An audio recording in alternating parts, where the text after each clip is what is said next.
Welcome to Renewing Your Mind, where we explore the timeless wisdom of Florence Scovel Shinn's classic book, The Game of Life and How to Play It.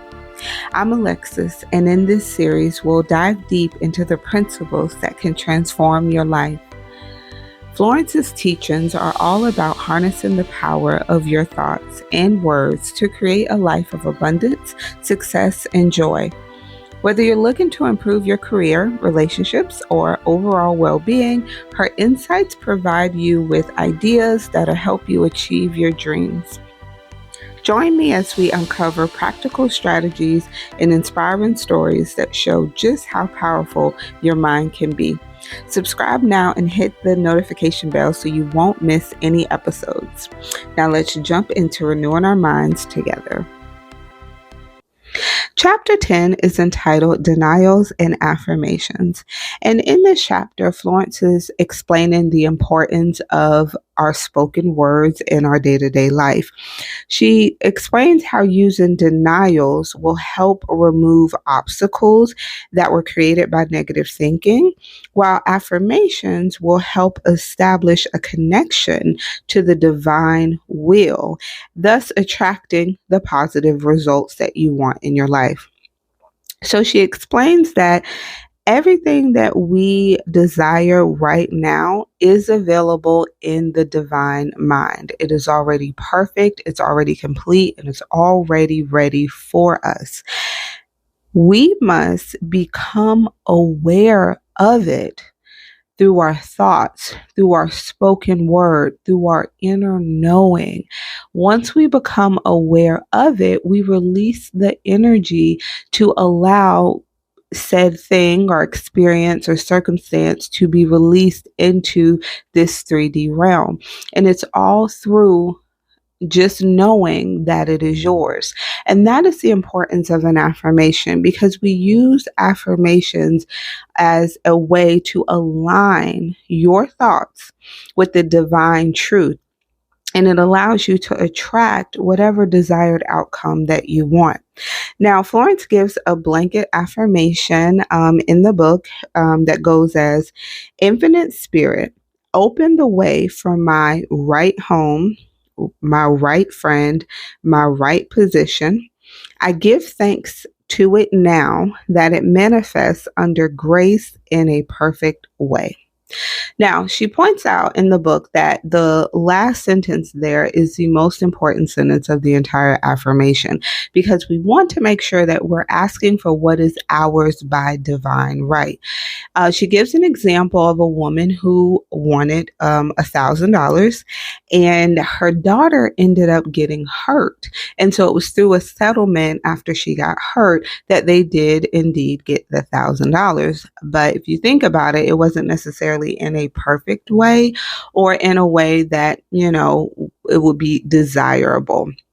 So it's really important that as we use our affirmations, like me personally, I just say that everything is done in a harmonious way or in alignment with my highest path and purpose, or in alignment with the good of all. Like, you just want to say something where whatever affirmation you're affirming, you are saying that you want it to be yours in an alignment with your good, your wealth, your health, your everything that's positive in your life.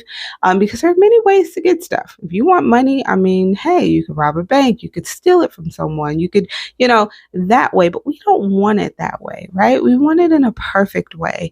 It reminds me of a scripture in the Bible that says that the blessings of the Lord maketh rich and adds no sorrow. Like, we don't want the way that will lead to any type of sorrow.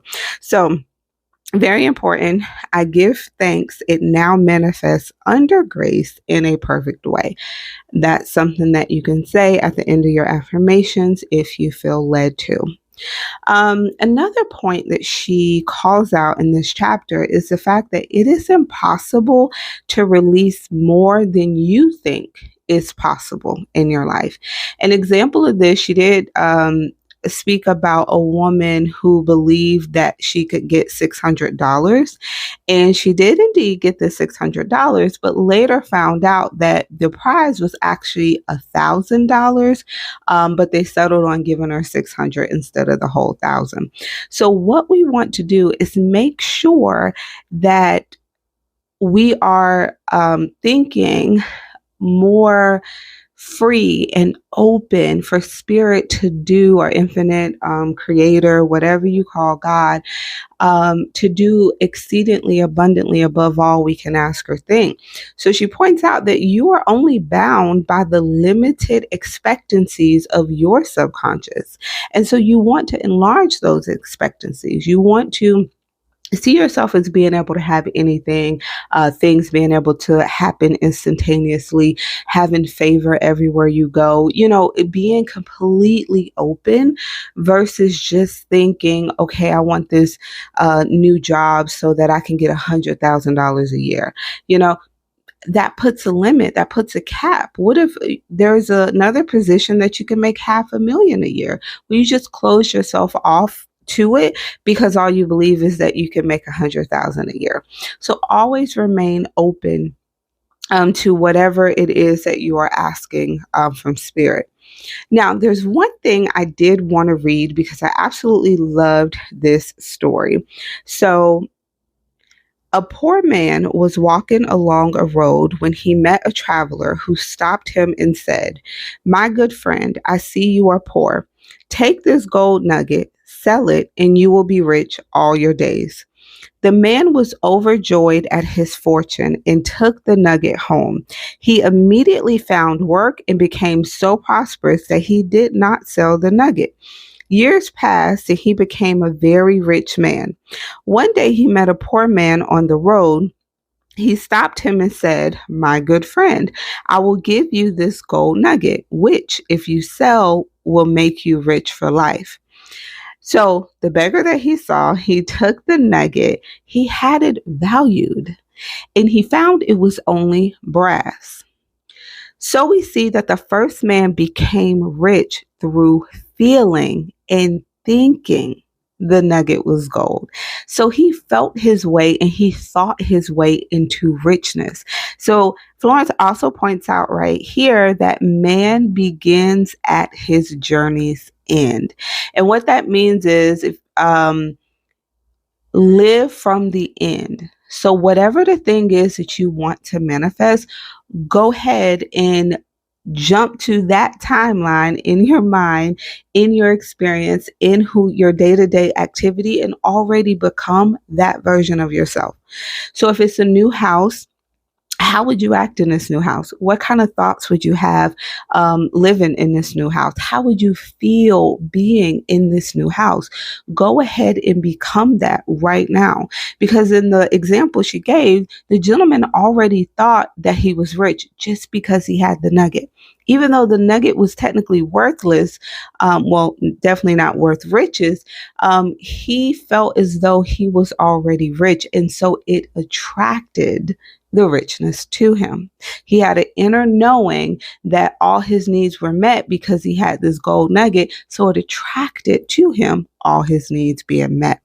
So whatever it is that you're attempting to manifest, go to the end, go to that and imagine, visualize, think about it, however you do it, but see yourself. How do you act? How do you think? What kind of friends do you have? How do you wear your hair? What clothes do you wear?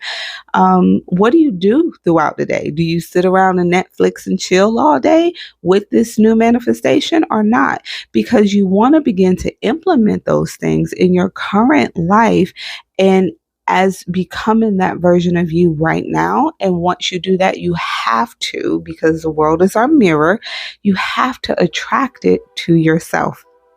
So that is chapter 10 about denials and affirmations. I'm going to do an additional recording because Florence does have affirmations at the back of the book. So you will see that recording here in a few.